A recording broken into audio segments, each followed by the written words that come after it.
Dobro večer, poštovani gledalci. Dobrodošli u vikend specijal emisije Između dve vatre. Večerašnji gost je neko koga se većina zadrugara plaši. Plaši se njegovog surovog jezika i onog što bi mogao da otkrije o njima. Večeras Marko Đedović sa nama je podijelio detalje svoje intime po prvi put u emisiji. Tamo su sve produkcijski ljudi. Ja nisam pojedini reality učesnici. Naravno da ćeš ogovarati, pa normalno bolje da ih pljujem nego da se parim sa njima, jer ja njih ne gledam kao ljude sa kojima bih vodio ljubav ili imao seksualne odnose. Ne razumeš, oni se pare, jadni, ko životinje. Ne postoji telesna izlučevina koju oni nisu prihvatili ili primili u sebe. Ne postoji osoba čije genitalije oni nisu izmerili što ustima, što vaginalno. Slučajno da si bila kroz život kao ta budala. Niko meni nije rekao, ti bi goreo da uđeš u crkvu. To meni niko na ulici nije rekao, nego se oduševe one babe pa me ljube. Kaže, ovo što si pametan. Nešto nije znao da uradi, ispod prvi komentar, gde je sad Đedović da sedne na grbaču tom i tom. Kaže, eno ga maše hamburgerom izgladneloj deci ispred logora, to mi je već bio morbidan komentar. U večerašnjoj emisiji saznaćete Đedovićevo pravo mišljenje o Dejanu Dragojeviću i Dalili. To su ljudi koji su napravili od svog života pakao. Prava osoba za nju, neko ko je doveo do nervnih slomova, do ludila, do plakanja. Ne možemo reći da je lep odnos nečiji ako je neko uplakan celodnevno. Ili... Šta, kao ovo priča o meni sad, ne razumijem. Našli smo se u temi. Pronašla sam se ovde i meni to što ti rekao terapiju, šta, ajde, dobro sam. Šta se bori? Znači, nema tu borbe. Ljudi se jednostavno ili nađu ili ne nađu. Tu nema. Terapija. Koliko košta sad tebe? Za ovu terapiju. U kom smislu? Ne govorit ću se. Ko je bolji čovek, Dalila ili Dejan? Odakle toliko abortusa, trudnoća u realitiju? Zato što nisu normalni, ja da ti kažem. I šta, kao produkcija će da plati, pa zato aj sad ovde da to odradim? Da. Kada me zezaš? Šta je s tobom? Pa naravno. Znaju da oni ljudi svima plaćaju sve. Ne odu na kapiju da traže kondom, ali odu da traže test za trudnoću. A koja je osoba za ove sezone, koliko si bio tamo, te najviše nervirala? Ivo Grgurić i Luna Đugani. Iva Grgurić i Luna Đugani. Ušla sa idejom da pravi priču i da muva Stefana Karića. To je nacionalna frekvencija, ti druže imaš to da vidiš gde god hoćeš. Devojka koja je na televiziji sa nacionalnom frekvencijom, najgledanijom televizijom iz svih vremena na ovim prostorima, izgovorila sledeće stvari. Da je bila jadna u vezi sa Čikicom, od 60 na nekim starijim od lepog bića. Da je on bio seksualno polufunkcionalan u invalidskim kolicima i da je ona s njim bila u vezi. On je naravno oženjen, a pritom mu je sin stariji od nje. A onda je mama rekla njoj, slušaj ćerko, moraš u životu nešto da daš da bi nešto dobila. Bogalji su se sažalili na to, imbecili. Šta misliš, šta je krucijalni razlog njihovog raskida Filipa i Ive? Nedostatak financija. Kiju sam podržavao, evo sad ću ti reći samo isključivo zašto, da ne mislim na žrtva. Žrtva, druže. Druže, ostavio te muž, nemoj me zajebavati. Mislim, okej, jesi žrtva nečega. Čega? Tvrdog polnog organa. Ja sam Kiju Kockar podržavao samo isključivo zato što je kvarna, namazana, prevejana, preprana svim bojama i što im se usrala u ono sve što su oni želeli da imaju na njenu štetu. Onda šta ćemo s onom pričom? Ja to moram da spomenem sada. Šta?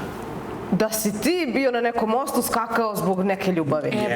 Jesam, pa je previše lepo izgledam za jednog dugogodišnjeg. Ne, to je stvarno bio tik. Za jednog dugogodišnjeg mrtvaka. To je bila priča. Ja sam mislila da ti već neki biznismen. Pa ne znam, ja znam da on valja Viagru, neku Viagre kamane, da je on uvoznik Viagre. Ja sam mislila da je neki ozbiljan biznismen. Pa to je biznis. Uglavnom je on taj koji komentariše tuđe živote. U večerašnjoj emisiji govorio je o sebi. Tokom zadruge desila mu se tragedija, a večeras je nama otkrio o čemu se radi. Koja osoba ko zna sve tvoje tajne? Znaš koji je moj odgovor bio? Ta osoba je mrtva. Sve moje tajne je zemlja odnela. I u tim trenucima nisam mogao da verujem. Tako sam se suočio s tim stvarima da su me izneli sa tog mesta tamo. Nisam više ista osoba i nisam više onaj stari Marko uopšte. Osjećam to i znam. I sam se vidio da je nešto zavibriralo, pogledam na Viber, otvorim i stigla mi je poruka, odavno ti nisam rekla da te najviše volim. Jona je živa. Da, odavno ti nisam rekla da te najviše volim od svojih prijatelja, najviše i ja tebe, ti si moj najbolji prijatelj. I tako to je poslednja konverzacija. Da li možeš da kažeš da si je pustio?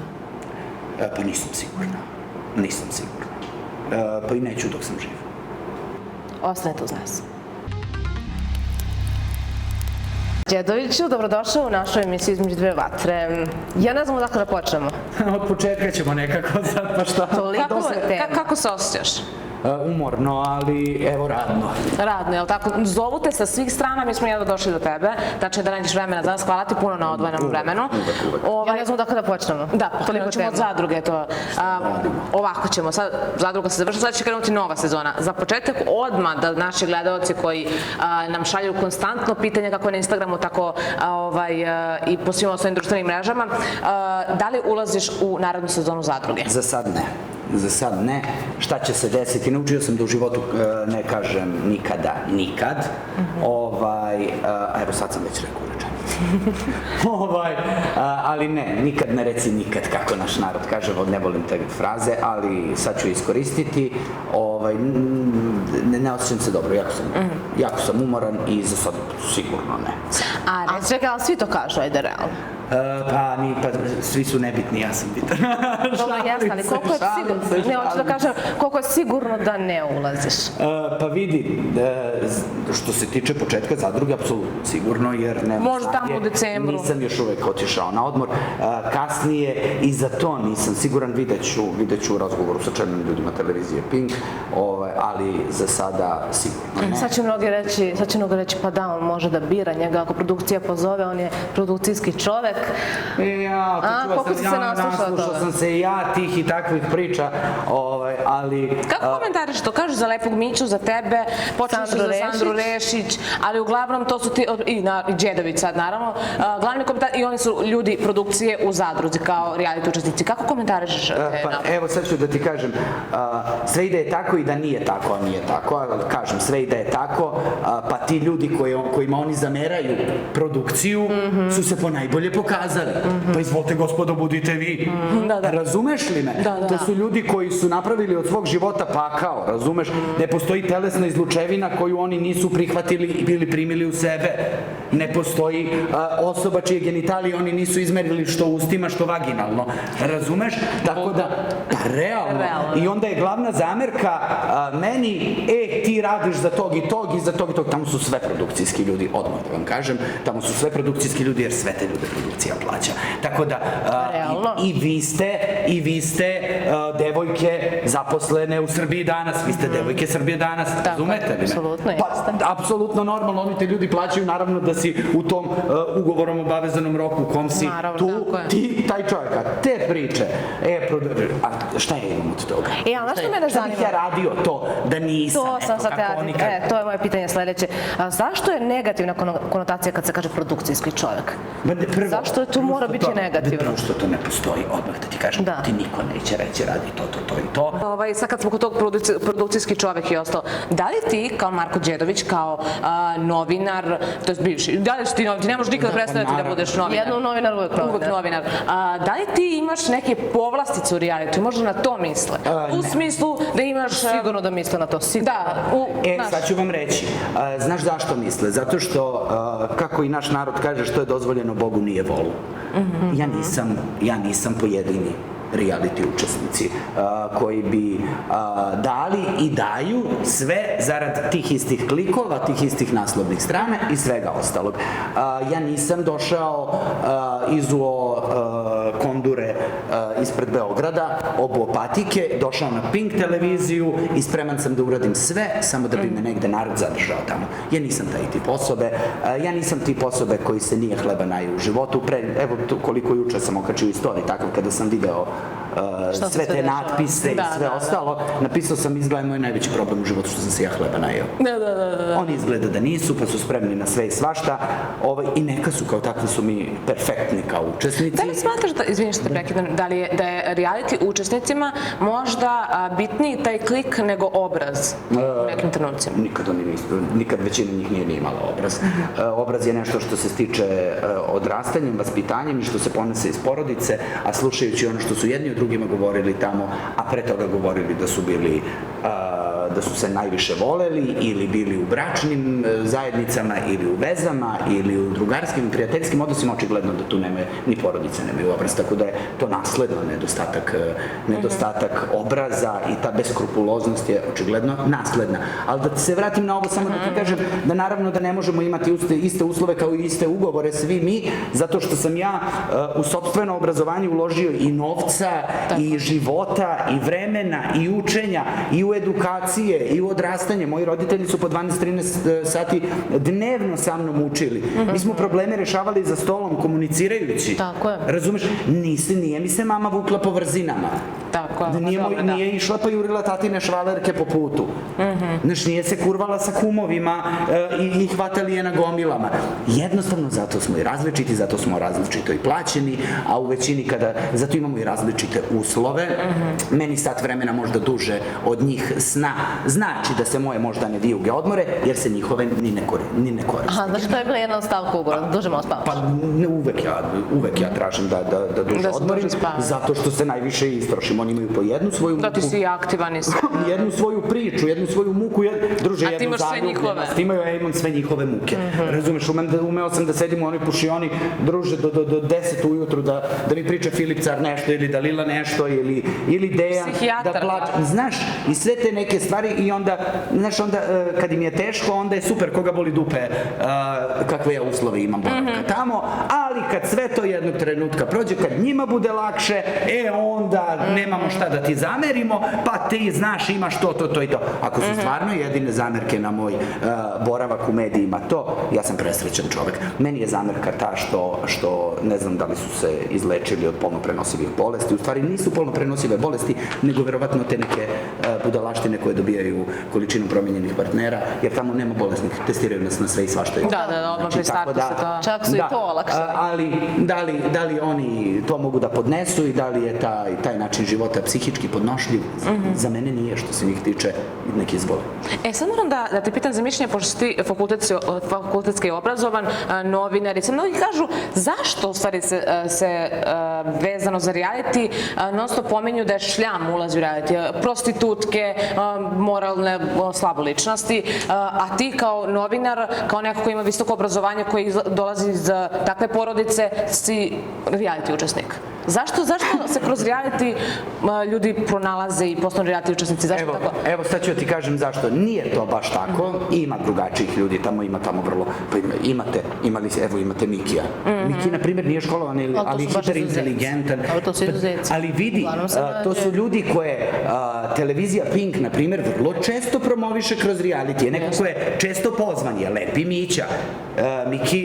Miki Đuričić je često pozvan. Zorica Marković, žena sa karijerom takvom. Ali dobro, to su reality učesnici koji su nekada bio drugačiji reality, gde smo se stvarno gledali poznate ličnosti i to je onda ali ne možemo reći da se promovišu. Oni sami žele da se u takvom okruženju oni ispromovišu kao šljam. I to što ću ja ustati i govoriti na vrlo pristojan način, možda tamo nekome neće biti zanimljivo.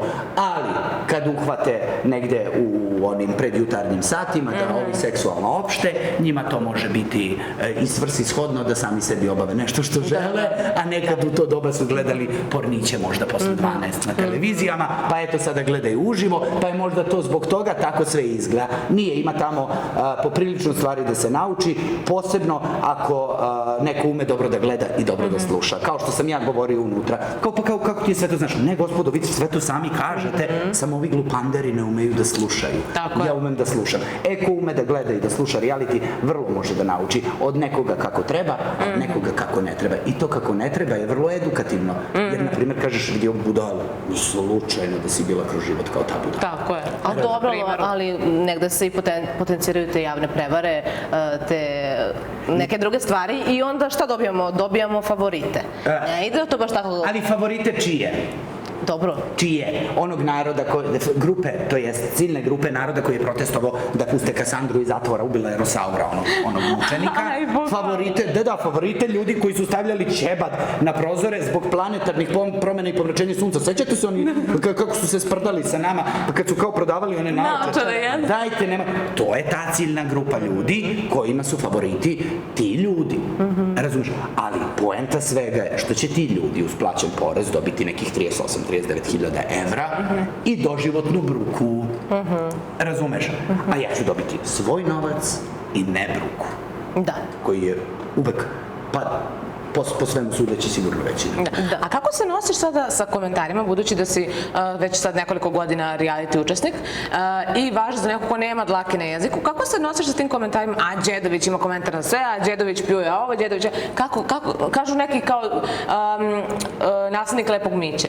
Da. U tim komentarima. Kako? Bio sam ja, kad sam bio u Zadruzi 3, čas Milan Milošević, čas Lepog Mića, a onda sam isplivao kao najautentičnija osoba u svemu tome, pa sad sve žive porede sa mnom. Da, a kako podnosiš taj pritisak, da kažemo, javnosti? Ja nešto meni ne deluje opterećeno. Ja kad uđem i pogledam slike tih ljudi koji to komentarišu, tek onda shvatim zašto. Pa nemaju slike, uglavnom. Pa imaju, onako deluju, pa ukoliko. Znaš, i onda shvatim šta je njihova frustracija i šta je razlog takvih komentara.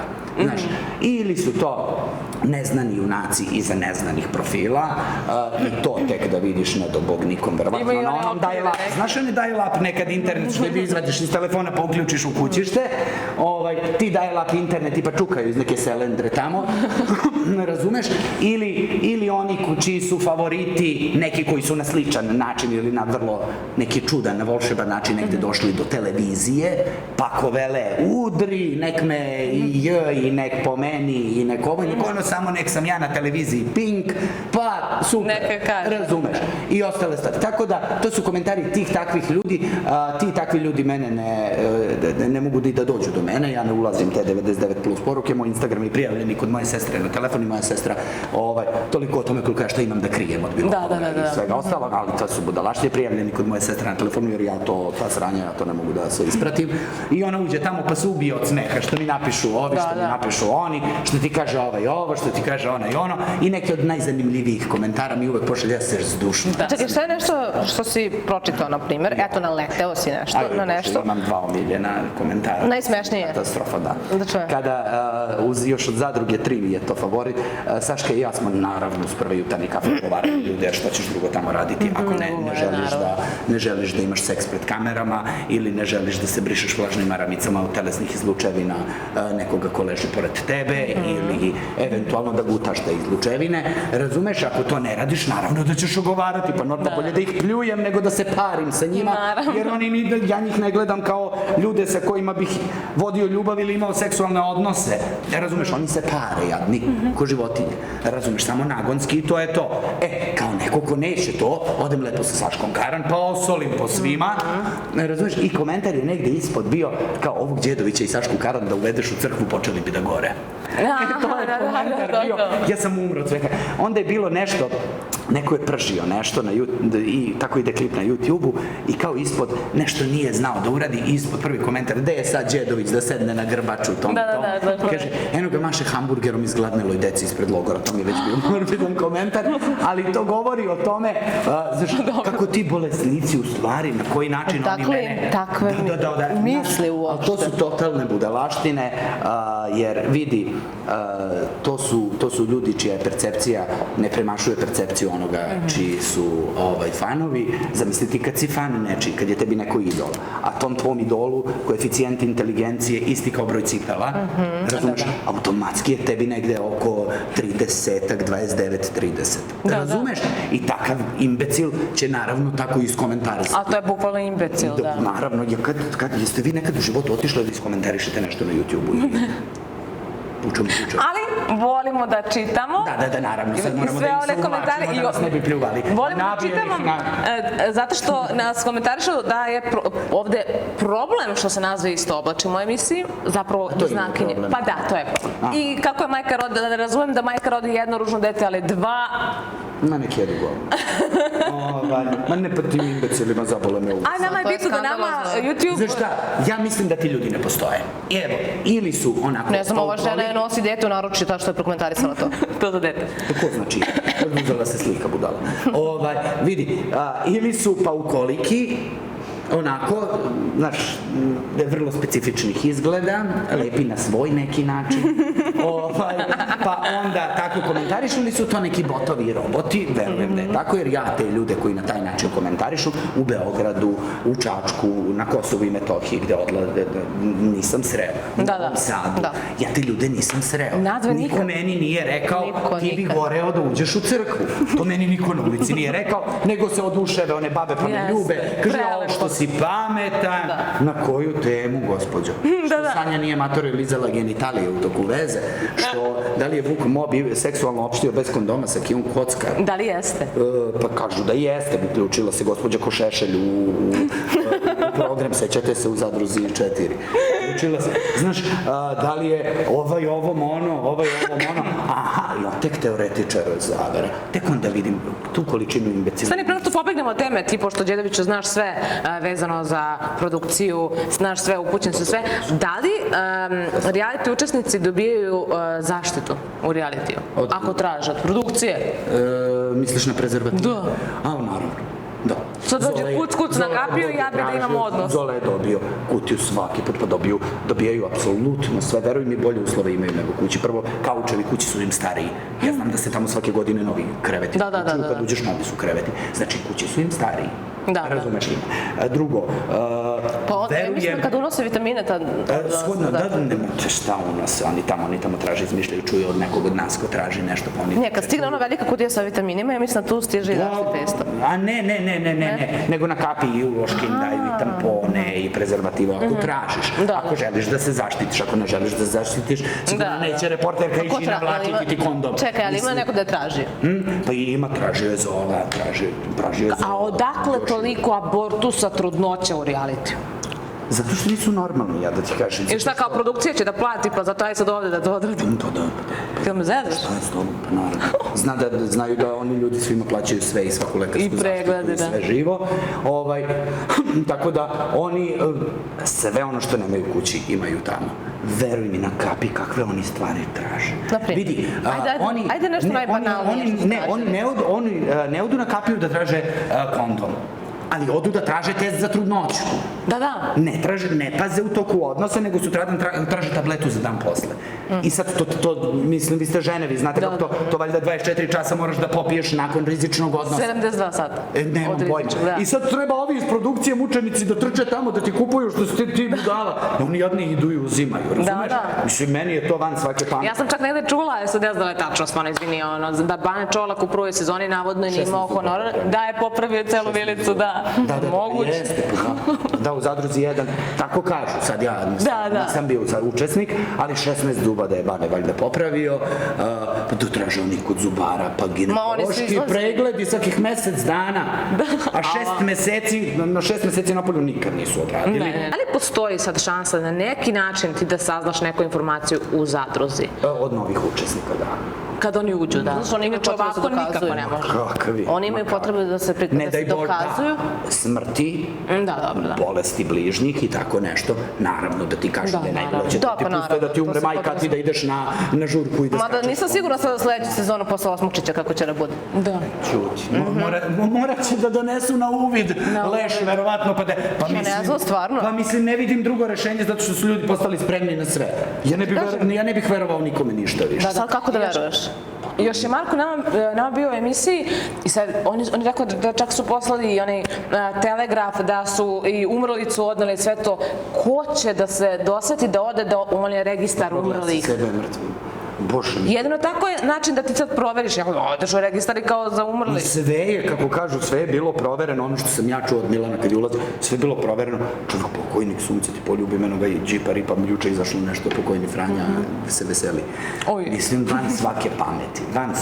Kako ti komentar? Da li postoji, pošto tvoja porodica nije umešana u reality, ali da li bi tvoja porodica bila spremna na takav neki korak kako bi ti izvukla, ako se nađeš u nekom problemu u reality? Ja sam ovakav, samo isključivo iz tih istih razloga, zato što mi je uvek bilo govoreno pazi šta radiš, jer sam snosiš posljedice svojih postupaka.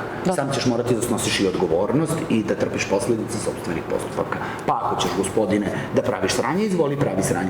Zato ja nisam blag ni prema vrlo bliskim ljudima, ni prema ljudima s kojima se družim u realitiju, ni prema kome, upravo iz tih razloga. Da li sam ti rekao da ne uradiš to i to?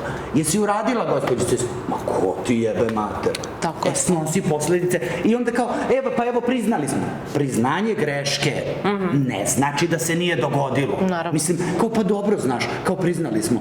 To kakve to veze ima, sam ljubiješ čoveka i priznaš, pa naravno da ćeš ići da ležeš robiju. Što kao priznao sam i amnestira me to što sam priznao, sad ne moram više da... Znaš, eto, ako priznaš, nisi uradio. Ne, to je samo neko vrlo ružno i glupavo postavio stvari. Stvari mi tamo, mnogi od nas su tako postavili stvari, reci, oni kažu, debili, razumeš i onda ti kažeš. Neke istine je bolje prečutati. Moram da te pitam sad, pošto ti si uglavnom reality učesnik koji komentariše druge, a nisi nijednom imao neku svoju temu da kažeš vezano za tebe, za tvoj ljubavni život, za tvoju porodicu ili bilo šta od toga. Ko je osoba za ove sezone koliko si bio tamo te najviše nervirala? Ivo Grgurić i Luna Đogani. Ivo Grgurić i Luna Đogani. Njih dve su mi van svake. Ali zašto? Šta je tu njima? Koje slučajno su baš pobednice, a? Koje slučajno su baš pobednice? Čega? A dobro, svoje sezone. Reality. Da. Šta tačno u njima? Šta te je nerviralo u Luni Đogani, kod Lune Đogani najviše? Glupost. Ja ne mogu ljudsku glupost da podnesem. Kunim ti sa životom i toliko količinu gluposti nisam mogu da podnesem. Misliš u njenim stavovima ili generalno? Generalno i u postupcima i u stavovima, u sve to, ta neka sujetnost. Meni, vidi, ruku na srce, ljudi postanu mnogo drugačiji kada se zaljube. Ona je mučenica se predstavljala kroz realitije na način zaljubljivanja, ali po njenom ponašanju bih ja rekao pogrešne ljude. Razumiješ? Ne znači da su ti ljudi kao ljudi pogrešni, samo za nju su pogrešni. Za nju je, za nekog drugog nisu verovatno. Naravno. Ali ne mogu da kažem da je neko ko je prava osoba za nju, neko ko je doveo do nervnih slomova, do ludila, do plakanja. Ne možemo reći da je lep odnos nečiji ako je neko uplakan celodnevno. Ili... Šta, kao ovo priča o meni sad, ne razumijem. Našli smo se u temi. Pronašla sam se ovde i meni to što ti rekao terapiju, šta, ajde, dobro sam. Preći ćemo na te. Aj sad mi nju pravo. Da. Znači, na osnovu njenog ponašanja u tim vezama, ti smatraš da su... Pa da, pogrešni. Po mom mišljenju, pogrešni ljudi. Ne znači da je moje mišljenje apsolutno ispravno, ali je moje. Razumiješ? Tako da, čupanje kose s glave, devojka je završila na lekovima od ljubavi. Ljubav je lepa, gospodo. Od ljubavi se ne završava na lekovima. Sve ono što nije lepo nije ljubav. A ljubav je po definiciji i po prirodi prvo mir, onda lepota. A šta je s onim borba da bi došlo do ljubavi? Ne, za ljubav se ne bori. Ljubav se desi i ljubav je sama po sebi takva. Ne mogu ja da se borim za nečiju ljubav ko mene ne voli. Za čiju se onda ljubav borim ako ta neka tamo osoba voli nekog trećeg. A ja se borim za tu osobu. Za šta se borim?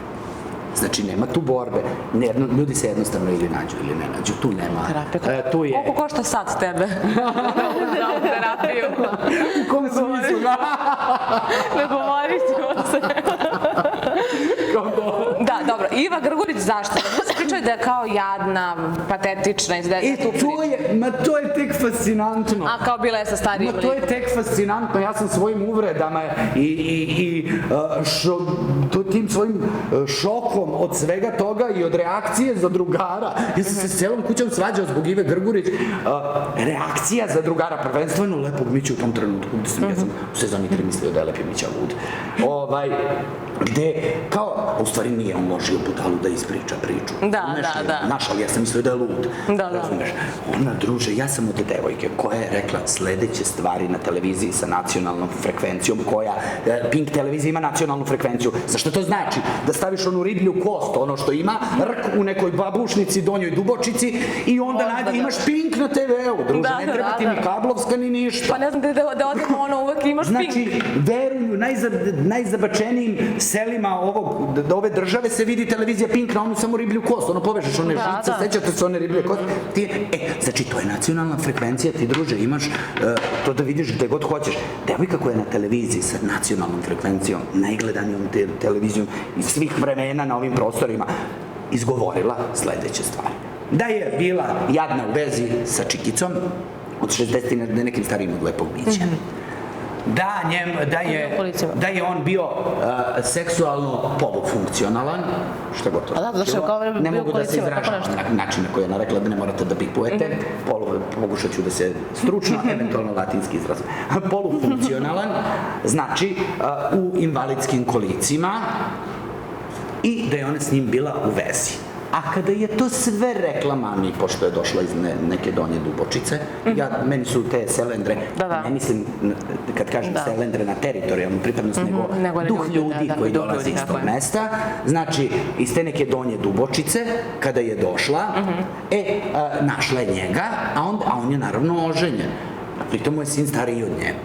A onda je rekla svojoj divnoj mami, ljepojki, domaćici, a onda je mama rekla njoj, slušaj ćerko, moraš u životu nešto da daš, da bi nešto dobila. Razumete li vi to? To je na televiziji Pink izgovoreno i bogalji su se sažalili na to, imbecili. Uz sve to ide sledeća priča, ja moram da vam ispričam, ako smo gledali to, imaju snimci na YouTube-u, sada mogu lepo da ukucaju, pa da lepo čuju. Na sve to govori. I onda je ona kad nosila mami te pare, punila je frižider od svega toga, mama je podržavala u tome svemu, jer je morala nešto da da. Nešto dobila da jede parizer. Zato sam je ja izvao, prozivao tamo kurva za pipi i gudi. Onda, nakon svega toga, govori da je takvog čoveka koji je sve to ajde i dao i priuštio, prevarila sa likom koji drži benzinske pumpe. Ali on je mlađi i seksualno vrlo funkcionalan. Dobro, potreba je potreba. Da. A onda, dok si je to sve radila, je uzimala kola Porschea od njegove žene i vozila, dok je žena sa decom sedela kući, gospodo. A na sve to, znači, je on njoj davao sitno nešto dnevno. Eto, to je on pričao meni da Lili. Kao sitno nešto u Zadruzi 3, kao sitno nešto, kao dnevno, nije to njoj bilo dovoljno. Kad smo je pitali koliko ona je nama rekla u kunama, ali ja ne razumem kune, kada sam pitao koliko je to eura, kaže, pa šta je to 150 evra dnevno? Ali kaže, meni treba šminka, meni trebaju stvari, pa ne kupuješ svaki dan puder. Evo, vi ste žene, vi znate. 150 evra dnevno, čoveče. Znači, ne možeš svaki dan kupovat puder, nisi retardiran. Ne možeš svaki dan kupovati senke, olovke, čime se vi mažete više. Šestina moje plate. Razumeš? Onda... Što me gledate? I onda ne možeš ti... Ona je sve to izgovorila na televiziji s nacionalnom frekvencijom. Ja sam ostao šokiran. Sve to je žena, čovek u kući, deca. I onda kao, a živjela pritom u stanu 300 kvadrata. Na sve to, imala je dečka, na sve to, oni odu i na more. On sa ženom u jednom hotelu, njoj uplati drugi hotel, a ona od njegovih para časti i uplati treći hotel liku koji drži pumpe, jer je ovaj polufunkcionalan, ovaj funkcionalan da je dorađuje, valjda. I sve to ispričano na televiziji Pink, na televiziji... Ko može se sažaliti? Pa idioti, pa evo ti meni reci ko može da se sažali, ja usto rekao odronu ljudski pičkati materi. Pa jebem te usto, pa sam počeo da psujem, svašta sam izgovorio, šta pričaš bre budalo?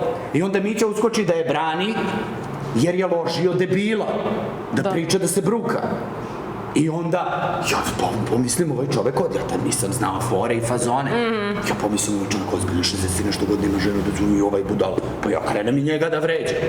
Pa sam vređao celu kuću zbog toga. Šopička i ja smo je vređali 24, pa tako što je narod rekao ovaj Đedović jedno zlo i đubre, ovako divnu devojku, ovako primernu devojku koju bi svi mi želeli za svoju sestru, za svoju snajku, za svoju ćerku, za svoju ženu. Ona se žrtvovala.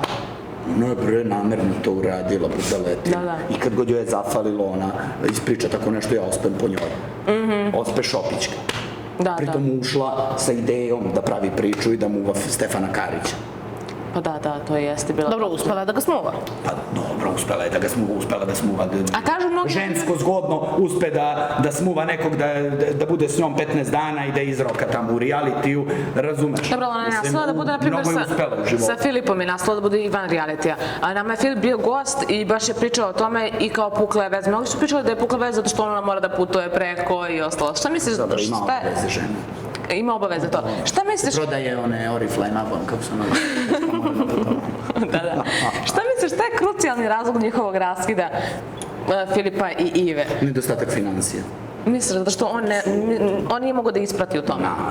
Naravno, nedostatak financija. Neću da pričam o drugim stvarima, da Filipove sposobnosti u drugim oblastima smo videli kroz realitije. Filip je lep, fin, dobar momak, pristojan momak, u delu kad je trezan, kad je pijan, pa šta, svima se desi. Ja sam negde Filipa uvek opravdavao, Filip je negde, vidi se po Filipu da je Filip u stvari jedan dobar momak. Jeste. Ali on ima neku svoju ulogu. Ali ima dovoljno za normalan život, ali normalan život nekima ne odgovara. Tog tipa normalan život. Dobro, nema Porschea, još. Pa jebi ga, nema za sitnice da je daje. Sad ima roze neke auto, mislim, to je sad interesantno, verovatno. Ko Filip? Pa da. Ma nisu to njoj interesantni auti. Da, možda će se auti koje se vode na supruge njenih momaka. Ne razumeš? To je uslov. Pa da, pa naravno. I onda, znaš, onda je tu negde... Čekaj, ali to mi je previše, to je previše za pobednicu. Pa nije. Ja smatram da su u većini, ne kažem svaki put, ali ne mislim samo na Zadrugu, ali generalno, pa po najveći ološi pobeđivali. Uz izuzetke. Dobro, koji su izuzetci? Nadica? Nadicu jako volim. Kiju sam podržavao, evo sad ću ti reći samo isključivo zašto, da ne mislim na žrtva. Žrtva, druže, ostavio te muž, nemoj me zajebavati, mislim, okej, jesi žrtva nečega, čega? Tvrdog polnog organa ili vlažnog onog drugog organa. Te žrtve ne priznaje. Mi smo potomci ljudi koji su prelazili Solunski front. Mi smo potomci ljudi koji su išli preko Albanije u sred zime, gde im noge smrzno ceku, im nogu vežu krpu i nastave dalje. Nećete mi reći da smo spali na to da budemo žrtva, evo reći latinski, tvrdog penisa i vlažne vagine.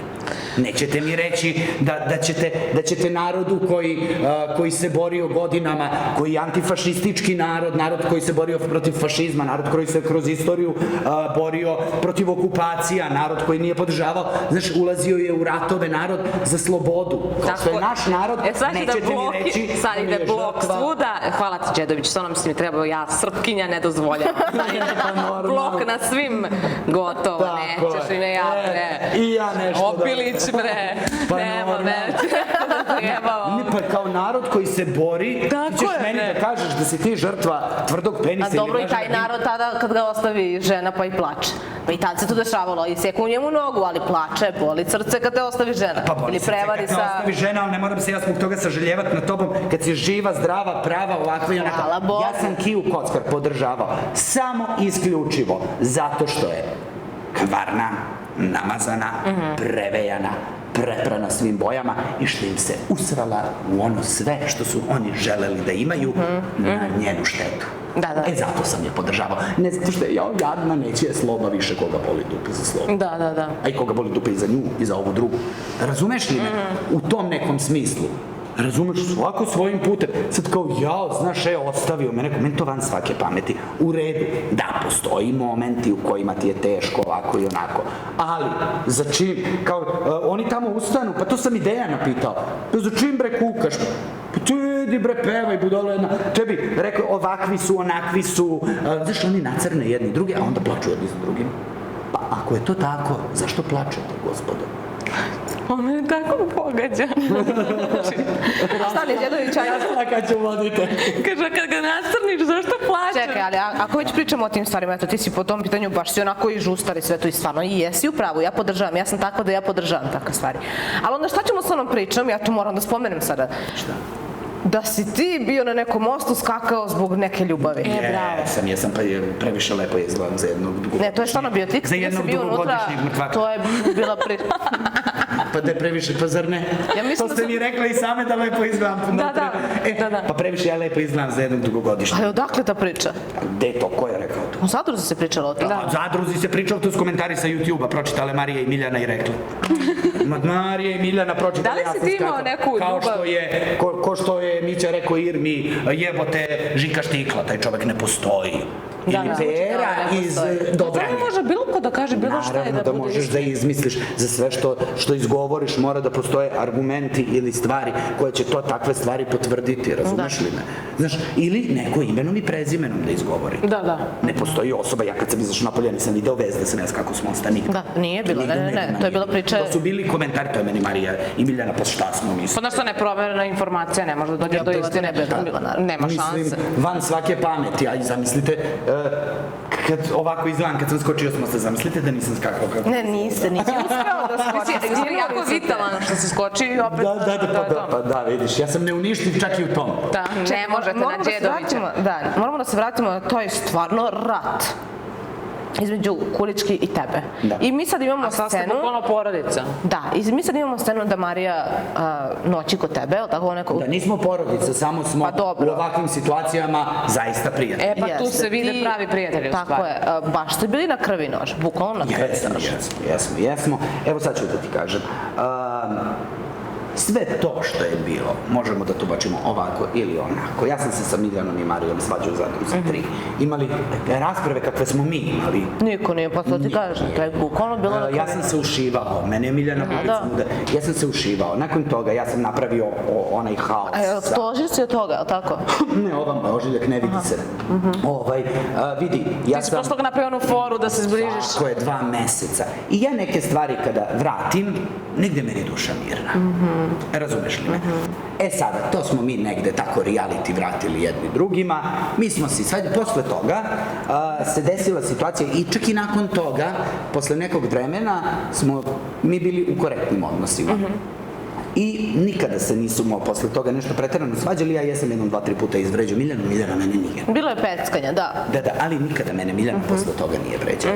Nakon toga se dešava sada Zadruga 5, Miljana i Bebica ulaze, dešava se onaj karambol koji je katastrofalan i meni tu negde proradi nešto. Miljana, da nije u situaciji u kakvoj jeste, a svi znamo u kakvoj je Miljana situaciji sa njenim emocijama, sa nestabilnošću i sa svim ostalim, ne bi bila takva.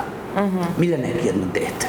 I prosto, na primjer, i u četvorci, kada su se razboleli Marija i Siniša, ja sam bio 24 časa i tu s njom i nisam mogao da je ostavim, svi ostave da sedi sama i plače, nisam nekako mogao, idem u WC uveče, da je vidim u pušioni sedi, ne mogu stvarno da ostavim devojku da plača, ja sam vrlo osetljiv po tom pitanju porodici, svega ostalog i bolesti i svega, čak sam i ja bio bolestan u jednom periodu svog života pa sam se lečio i onda kada mi neko takve stvari pomene... Sa kičmom imao problema, ali tako? Kičmu sam operisao, ali sam imao problem sa želucem, tumor marker i sve ostalo i primao sam terapiju, od tada mi je bilo opala kosa delom, razumeš i sve ostalo i negde tu posle svega toga znam kako može tim ljudima da bude, znam kako sam se ja osjećao u tim trenucima, a znam i kako su se osjećali ljudi koji su najbliži meni i nekako ne mogu i onda smo sedeli, pričali i valjda zbog toga negde Miljana je imala u sebi to da posle toga ja jesam još nekoliko puta izvređao, ona mene nikad posle toga. Kada je ušla u peticu i onaj krš karambol sa Bebicom i sa Zolom. I oni svi kažu, Miljana je luda, Miljana ovakva, Miljana ovakva. Pa dobro, eto, neka bude tako. Evo kako vi kažete, ona je takva. I vi sad njoj zamerate takve stvari, a ne vama dvojici bizgovima koji kažete da ste normalni. Razumete? On kaže, Zola kaže Miljana luda, Bebica kaže ona je nenormalna čim radi takve stvari. I vi njoj zamerate, a ne zamerate vama, koji jedan posle drugog imaju seksualne odnose sa takvom osobom. Da. Tu su sve vi mene napadali, cela kuća sad u petici, jer sam imao razumevanja za Miljanu i za Miljanino stanje u tim trenucima. Pa to jednostavno drugačije se postavio na tu situaciju. I onda, posle svega toga, izašli smo, Miljana je mene pozvala, pričali smo, ostali smo mi u dobrim odnosima kad su oni diskvalifikovani. Miljana je mene pozvala, pričali smo, gde si Niko, šta si, kako si, šta radiš i to je to. Desilo se šta se desilo, negde je Marija mene pozvala, Marko, zovi tog i tog, molim te, zovi tog i tog, daj da pomognemo Miljana ovako, Miljana onako. Ja sam rekao, naravno, istog trenutka, sve što sam mogao, ja sam dao od sebe. Tu su još neki ljudi, naravno, koje neću pominjati, koji su jako dosta učinili za Miljanu, kao i ljudi, kao čelnici televizije Pink, isto tako su stvarno, tu im svaka čast, razumeš, ono sve u svakom trenutku šta je trebalo. I negde kad se sve to krenulo da se dešava, Marija je bila očajna, nije joj bilo dobro, u vrlo teškom stanju, a svi znamo šta je preživela, da svaki stres može njoj da... I onda sam rekao, Marija, šta god da treba, ja sam tu, u slučaju da dođe Miljana za Beograd, nemoj se potucati po ulici, po putu ja imam velik stan, razumeš? Ono da ima mesta za sve nas, izvoli doći. I onda, kada su došli, Marija me pozvala, ja sam rekao, Marija, dođi kod mene, nemojte se potucati po ulicama, sedeti ispred kliničkog centra i ostale stvari. Još pritom je bilo gomila i kolega i svega ostalog, ona je stvarno bila u teškom stanju. Ja sam rekao, dođi sedi vamo i telefonom ćeš se čuti kad budeš trebala, sedneš u kola, odeš, vratiš se, a ne da se... Izvini što te prekidam. Sada, kako Marija podnosi, u odnosu na to što je bila priča za rak i ostalo, kako ona sad podnosi cijelu ovu situaciju jer to je ogroman stres? Kako je zapravo njeno stanje? To ćemo da vidimo kad sve proći. Ona sad ne kontroliše svoje stanje. Ma kakvi, Marija je vrlo teškom stanju, po ceo dan samo nešto čačka telefon, gleda pa na internetu. Traže, kažem, Crna Marija, ne gleda po internetu, da li si luda. Tamo kako ukucaš, zakašljio sam se, oni ti kažu, idite proverite, možda imate karcinom. Da. Došlo mi, razludete na Google, od svega imaš karcinom kad ukucaš na Google. I ja kažem, nemoj se glupirati, ali ne može, to je majka, majka, da. Razumem. A Siniša? Njega smo zadnji put videli isto, je bila neka bolnica, Miljana kad išla iz... On je ovo dok je Marija bila ovde u Beogradu, on je bio dole u Nišu sa Tijanom, Anom, Željkom, čuvali su Željka, valjda. To sam htjela da pitam gde je Željko. Da, dole sa njima, oni ga čuvaju. Tu je valjda i ovaj Ujka Perica koji je bio isto tako, svi su, znaš, svi su se angažovali. Da li znaš kako je njegovo stanje zdravstveno, pošto i oni... Pa, nije sjajno, ali svakako nije nikako ugrožen životno ili tako nešto, ali nekako mi Marija tu deluje kao stup svega toga. Da, i mene tako deluje. Idi tamo ti ovo, ja sam milion puta čuo, zove, jel Željko večerao, ručao, popio ovo, pa ja kažem, crna žena, pa nisu nenormalni. Mana, ostavi, neće niko umret gladan, šta je to? Pa znam da si umrla, bre, juče od te boleščine, pa šta bi radili, kaže ona, joj, ne znam, ja sve, kaže, moram tako potkoniti. I ona mora, jel pojeo kašicu, jel pojelo bananu, Ana, jesi išla ovde, ti jesi išla ovde. Kažem, nisi ti normalno, bre, pući ćeš control freak, razumiješ? Kažem, pući ćeš ženu od svega toga i to sve, i na to sve Miljana i njena stanja i njeni problemi i sve ono ostalo. Znači... Danas je baš Dara Filip Car objavio fotografije Miljane. Čuli smo se i Miljana i ja. Eto, kako je ona sada? Da li i dalje postoje ti trombovi? Nije Miljana životno ugrožena više uopšte. A ti trombovi što su bili... Kontrolisani su, pod kontrolom. A šta znači to kad su kontrolisani? Da li to mora da se ukloni ili kako stoji jasno? Pa terapijom bi najbolje bilo da se ukloni. Kontrolisani znači da se ne kreću. Da, po organizmu, da. Da ne prave... Da ne može stane u srcu, da krene u neki vitalni organ i da začepi kao što je njoj krenulo u slezinu, pa su morali slezinu da izvade. Tako da su tu kontrolisani i kažu da je zdravstveno stabilno. Postoje ljudi koji žive s tim celoga života. To nije stvar od koje ćeš umreti za 15 dana. Ljudi žive po 50 godina s takvim stvarima. Samo jednostavno Miljana nije običan pacijent. I to je vrlo specifičan. Da li je istina, da li je tačna informacija da kada ona kretala na tu operaciju želuca, da su nju vraćali više puta zbog rezultata njenih analiza? Ono što ja znam od Marije, ne od svega, da ne.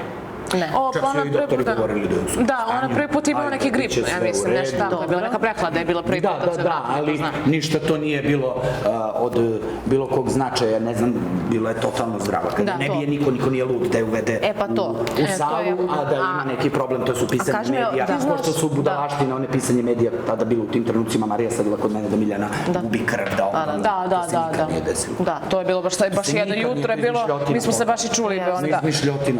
Ti svakodnevno si upućen u njeno stanje. Šta je ona zapravo sve operisala? Pa valjda je smanjivala taj želudac. Da, nakon toga, mislim sad posle komplikacije. Izvadili su je slezinu. Zbog tih komplikacija? Pa da, taj neki tromb je zapušio slezinu ili je slezina na pola bila pukla ili šta se tu desilo. Čijom, da li greškom, da li ne greškom, to već. Treba mi komentar za Maju, Aleksandru, sad i u našoj emisiji, i Pecu, da. Pa da ti kažem jednu stvar. Ko se upušta sa Majom u druženja, mora da bude spreman. Maja je tako. I Maja je specifična osoba. I ne možeš ti znaš da Maja kad se zaljubi, ona ne vidi ni ženu, ni decu, ni nikoga, ni majku rođenu, ni oca. Razumeš li me? A da li je opravdavaš taj postupak? Ne, naravno. Loše sa Majine strane, još gore s Pecine strane. Razumeš li? Da. Ali, u tumačenju celokupne situacije, Znaš šta, sere mi se od onih reality izraza, tumačimo od situacije do situacije, kao kada ćemo zaštitimo nekog tako govna, razumeš? A u stvari sve obuhvatno, kad pogledaš ono druže, odroni svoje vrste. Ja sam mislila da je Peci neki biznismen. Pa ne znam, ja znam da on valja Viagru, neku Viagre kamane, da je on uvoznik Viagre. Ja sam mislila da je neki ozbiljan biznismen. Pa to je biznis. Zato što ti nije jasno, Miljana. Isplativ biznis.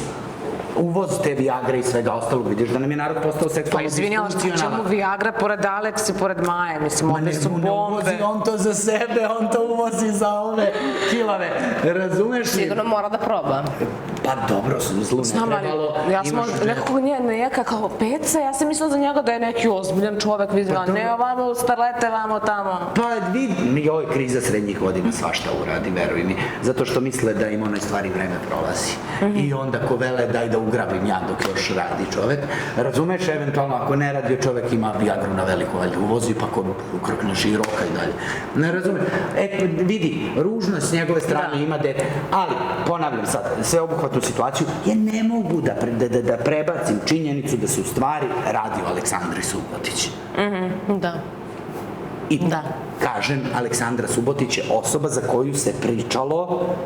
Ja ne tvrdim da istina nisam držao sveću ni njoj, ni ljudi, ni Aleksandru Čabarkapi. Aha, misliš na tu trojku, da. Ne tvrdim, ali se pričalo da je rodila dete nekome ko je bio u vezi sa njenom majkom. Da. Ja ne mogu to, i onda, znaš kao, jao Majo, što si uradila devojci koja je to isto uradila eventualno svojoj majci? Pa kad tako postaviš, naravno. Ali, pa to je cela situacija. Znaš, ne možemo mi sad, ne mogu ja sad da dođem kod tebe u emisiju i ti me pitaš samo o današnjem danu. Šta imaš da me pitaš? Gde sam bio? Bio sam na šišanju, otišao kući, šta sam jeo, šta sam ručao i sve ostalo. Ne, ja sam sve to. Da, ja ću da kažem, ako već komentarišemo za sve nevezano ko je šta uradio, prosto ne za mene to isto. Pa da, isto, ali isto tako, razumeš ono, znaš, ne možemo sad reći, to je najstrašnije nešto što se nekome desilo, ne strašnije, ako si majci uzela dečka i rodila dete. I to je još. A da li možda misliš da je to sve fora za Zadrugu 6? Pa ne mislim, znaš zašto, Maja je neko ko, po mom mišljenju, koga bih ja stalno zvao u Zadrugu. Ali Sandra, Peca i to, i onda ona da im pomogne da se to... Pa dobro, Aleksandra Subotić je neko ko je tužen od strane televizije Pink za 50.000 evra. Maja Marinković takođe, tako da će Pecu, ako ne budu odrađivale dug, njihove ljubavi koštati otprilike 100.000 evra. Ko ša nekada tara. Peco, spremi se.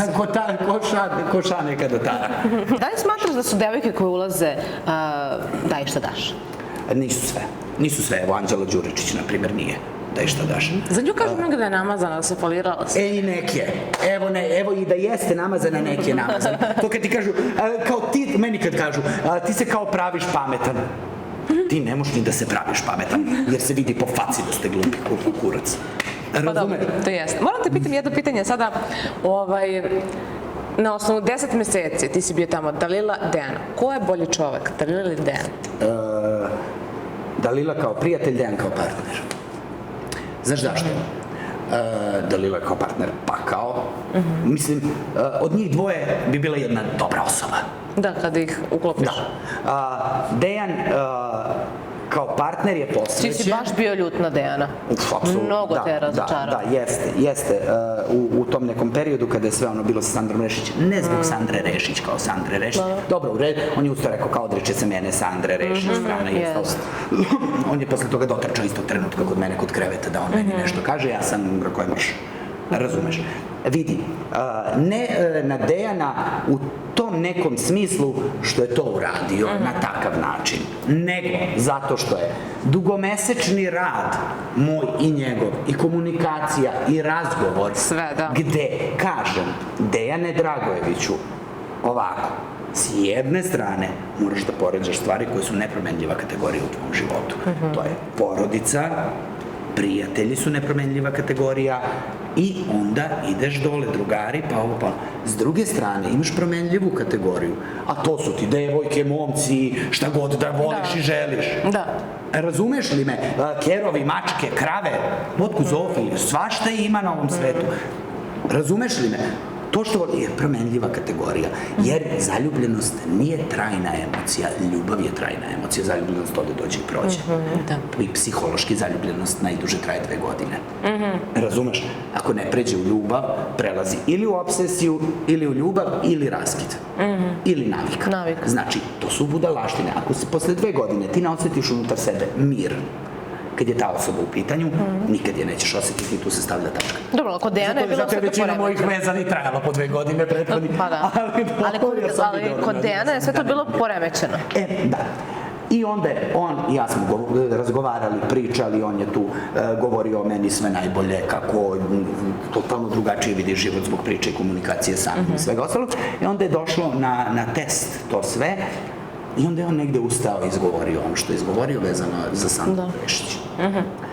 Sad pričam direktno o Sandri Rešić, jer je Sandra Rešić neko ko je najpovređeniji u tom delu bio. Pa da se ogradimo odmah, nikad nisam verovao u emociju ljubavnu između Sandre Rešić i Dejana Dragović, to je napumpana reality priča bila od strane drugih zadrugara, jer je smetao moj Dejanov odnos. Znači, moj Dejanov odnos je bio najveći problem svih drugih zadrugara, jer nisu mogli s njim eventualno da vršljaju kako su oni hteli. A on je tu bio bitan. Tako je, on je bio bitan, pa bi kovele oni tu da sede, a oni trče za njim, a on dolazi kod mene. I tu je moralo da se poremeti takva stvar. Pa onda kad su videli da ne može sa mnom, da Dejan neće sa mnom da poremeti odnos, onda ajde udari na Rešićku, Đedović voli Rešićku, zamerit ćemo tako nešto i to je zbog toga ispalo. Naduvane priče o sudbinskim lisicama, naduvane priče o... Ali Sandra je samo govorila o tome da je bila vezana previše za njega. Sandra je previše vezana i za mene. Ali vas nikad nisu spajali. Nemate klipove. Pa da, jer je bilo zanimljivo sa Dejanom. Razumeš li me? Iz mojih i Sandrine komunikacije, pa druže, ti možeš napraviš klip kakav hoćeš. I Sandrine komunikacije... Znači ti ne smetaš da je Sandra donekle imala udjel u tome da malo napumpa priču? U kom smislu napumpa? U vezi njihove ljubavi? U smislu kada su se komentarisali njih dvoje, ona je umela da prećuti nekim. Pustila je nekad priču da ide za stolom. Pa vidi da ti kažem, Sandra je neko ko je u tom odnosu povređen. I Sandra je previše korektna bila nakon toga. Previše korektna je bila nakon toga. I prema Anđelu. Mene kad bi neko povredio na takav način, ma vidi, kakva crna osuda, pa sa 99% bi pobedio.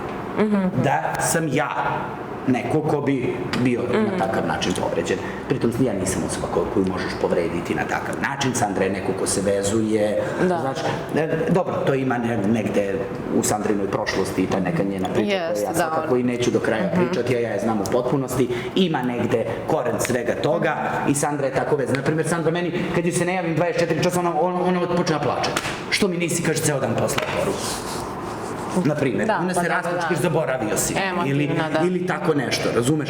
I sad, kao, pa, jel nas neko posvađao, znaš, i počne da plaća. Znaš, ona kad se veže, ona je jako zavolja. I to kod mene, ona je prepožrtvovan prijatelj. Ok, ja razumim, ja sam prvi požrtvovan prijatelj, druže. Ja ću kad te zagotivim i zavolim kao prijatelja, svu tvoju muku ću staviti na svoja leđa pre nego tebe da pustim, jer mi je teže da gledam da mrcinjaš i da kilaviš sa nekim. Tako za nju, na primjer. Pa da, ja ću pre da uhvatim, ja da rešavam tvoje probleme i da ja imam probleme, nego da pustim tebe i da gledam. Nekako mislim da su svi nesposobni kilani u odnosu na mene i onda krenem. Ja da to završim, to je moj stav kad je ono u pitanju. Da, ja ću to za čas da razjebim, da završim ja sve to kako treba, a ne ti da mi sediš i da mi plačeš.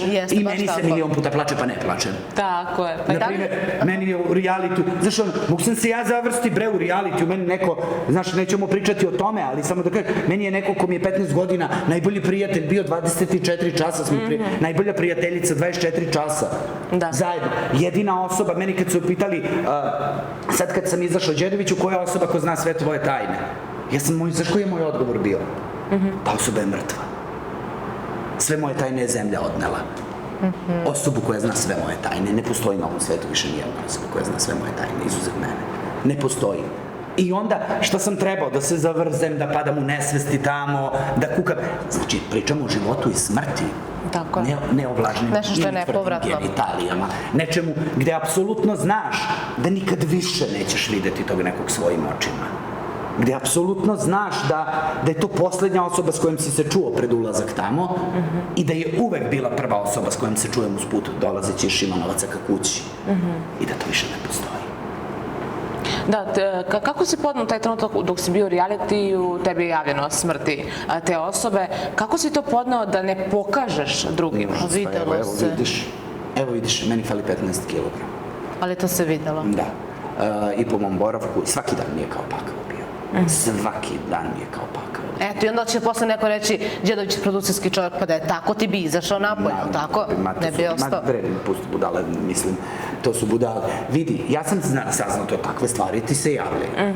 Ja sam saznao to i u tim trenucima nisam mogao da verujem. U tim trenucima mi je to kunem ti se životom. Ja sam do te mere, ja nikad u životu lekove za smirenje nisam pio, meni su ih tada davali u tom periodu. Da. Znaš ti do koje granice je išlo moje ludilo i moje odbijanje organizma da poverujem u takve stvari, da sam mislio da je skrivena kamera. Da sam molio Boga da je skrivena. Znaš ono kao neka morbidna skrivena kamera. Znaš one najodvratnije misli koje ti ikad prođu kroz glavu. Znaš moliš Boga da je neka I neka sam se mučio i neka sam crkavao od januara meseca. Evo sve neke, samo nek mi kažu da je skrivena kamera. Eto tako sam se osjećao. Da priznaš sebi u stvari. Kakvi. I najbolja odluka produkcije je i još nekih ljudi bila ta da ja ostanem tamo. Ja nisam osoba, ja sam generalno vrlo teška osoba i kao čovek i za neke stvari, ali kada nekome verujem i kada znam da neko bolje neke stvari zna od mene, uvek poslušam. I da ti želi dobro na produkciju. Da, i uvek poslušam. Znači, ja nisam osoba bandoglava, tvrdoglava. Kad mi neko kaže, ali ja znam da je za tebe bolje da ostaneš tu. Šta ćeš raditi kući? Pa to bi ti bilo katastrofa. Šta ćeš raditi kući? Šta ćeš raditi sam sa sobom, u svoje 4 zida. Šta ćeš raditi sa tim slikama? Da sad, evo da te odvedemo tamo i da te vratimo. Prvo, ti se ne bi vratio. Ti ne bi mogao to da podneseš. Ti se ne bi nikad vratio. Druga stvar, ko zna šta bi se tebi desilo. I veruj mi, najbolja odluka moguće je bila to, jer znam kako sam reagovao kada sam izašao i prvi put se suočio direktno sa tim nekim stvarima, a želao sam da odem sam da se suočim s tim stvarima. Tako sam se suočio s tim stvarima da su me izneli sa tog mesta tamo i bacili u taksi i odveli kući neki Romi koji su bili tu. Znači, eto. I onda... Đedović koji je uvek tu za svakoga u tim momentima bio sam. Ne, ja sve mislim da ja mogu sam, ali neke stvari ne možeš sam u životu. I nekako, i dan danas mi je teško i umem da... Znaš, sad mi svaki problem deluje onako mnogo teže nego inače. Mnogo teže? Pa da. To je kao da... Osjećam se jako čudno. Kao da je neko negde neki deo mene odcepio i bacio sa strane. I nisam više ista osoba uopšte. Nisam više ista osoba i nisam više onaj stari Marko uopšte. Osjećam to i znam. Osjećam to i znam i bezosjećajniji sam mnogo i... Smatraš da je jači deo tebe, ne da je otišao? Da. Znaš kako osjećam? Osjećam da je ostalo 49%. To je. Razumeš? Znači čak nije pola. Za procenat je više od pola. Znači kao da sam 49, kao manjinski vlasnik sopstvenog života se osjećam. I mnogo se ružno osjećam u ovom periodu, upravo zbog tih i takvih stvari i jako teško i kao da mi je neko, znaš kao kad staneš na ovaj tepih pa ti neko i sve snage izvuče taj tepih, ne mogu još da se snađem u ovoj džungli. I zbog toga sam i rekao kada ste me pitali da li bih mogao, znaš uvek ja nađem neki način da kažem što ne bi, što ovo, što ono. Prosto za neke stvari mora da prođe proces.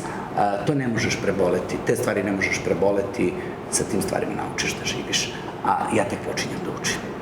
Znaš, i onda su to stvari, znaš, evo do koje mere imaš poverenje i ljubav prema nekome i sve kada najmračnije stvari ovog sveta, stvari koje nikada nikome ne bih izgovorio, su otišle u grob sa tom osobom. I kada smo govorili, poslednji poziv, 16. oktobar je bio, u 8 sati smo se čuli, pričali smo do 20, do 10, kada sam ja morao da siđem u studio, da uđem u zadrugu. I vrlo čudan jedan poziv u kome smo jedno drugom rekli neke stvari koje nismo... Ja sam imao neke 2 stvari da kažem, ona meni jednu, ali tu su neke banalne stvari u tom nekom smislu, ej, od svega u životu ti nisam rekao to i to, znaš, ništa to ne... Da li ima osjećaj da se kao da se oprašta? Ne, ali kad sada vratim film, mnogo je čudno. Onda sam spustio ovako slušalicu i krenuo Ivani producentkinje da dam telefon ovako u ruke i samo zaboravio sam da isključim telefon, mislio sam ono, znaš, i samo mi je kao Bog, kao da je nešto htelo, znaš, onda isključiš telefon pa daš producentu da odnese u produkciju, pošto će neko kasnije doći. I ga nisam isključio. I krenuo sam ovako da dajem Ivani producentkinji i sam se vidio da je nešto zavibriralo, pogledam na Viber, otvorim i stigla mi je poruka, odavno ti nisam rekla da te najviše volim. Jona je žena. Da, odavno ti nisam rekla da te najviše volim od svojih prijatelja, najviše i ja tebe, ti si moj najbolji prijatelj. I tako to je poslednja konverzacija. Sa osjećaj pa si odgovorio. Ja bi se pojela da nisam odgovorila. Užas, ja sam uzeo telefon, a zašto da nisam isključio, ne znam, uzeo i vratio i dao producentkinji, sutradan je moja sestra došla po moj telefon. Eto, tu su poslednje tako neke čudne stvari koje su se na čudan način izdešavale. Posle toga sam imao vrlo čudne snove kada mi se sve to izdešavalo. Čak sam i pitao ljude koji se razumeju u te neke snove. Jednom prilikom sam sanjao tu svoju prijateljicu kako me tera od sebe i odlazi sa nekim likom drugom, nekim novim. I ja pljujem tog nekog i svađam se s njom. Kako je moguće da ide s nekim, da. I skloni se od mene i idi i kreni i idi i skloni se i ja neću i skloni se, znaš. I onda sam se tako u nekom bunilu probudio i pitao sam, sad tamo ima ljudi koji znaju, pitam ih, jebote, šta to znači? Kaže, moraš da je pustiš. Znaš, i onda nekako, i sad kad sam izašao, nekako sve sa pola volje i pola snage radim, iskreno govoreći. Da li možeš da kažeš da si je pustio? Pa nisam sigurna. Pa i neću dok sam živ. To je sigurno. Neću dok sam živ. S tim ćemo da završimo ovu emisiju. Hvala ti, Marko, što si večeras bio sa nama. Meni je proletelo vreme. Proletelo je vreme, stvarno, i što si nam se otvorio ovako iskreno. Evo, ovo je prvi put da pričam o privatnom životu i svojim prijateljstvom. Hvala ti što je to baš... Stvarno smo i počastvovani iskreno što si ovo s nama podelio. Prvi put vidimo neku emotivnu stranu Marka Đedovića, neprofesionalnu, tako da nam se da je tebi bilo prijatno. Jeste, jako bi je lepo bilo, zaista. Hvala ti. Eto, čim sam i ja dozvolio prvi put sebi da pričam o svom privatnom životu i o svojim prijateljima, da tako na taj način. Hvala ti puno. Hvala tebi. Hvala.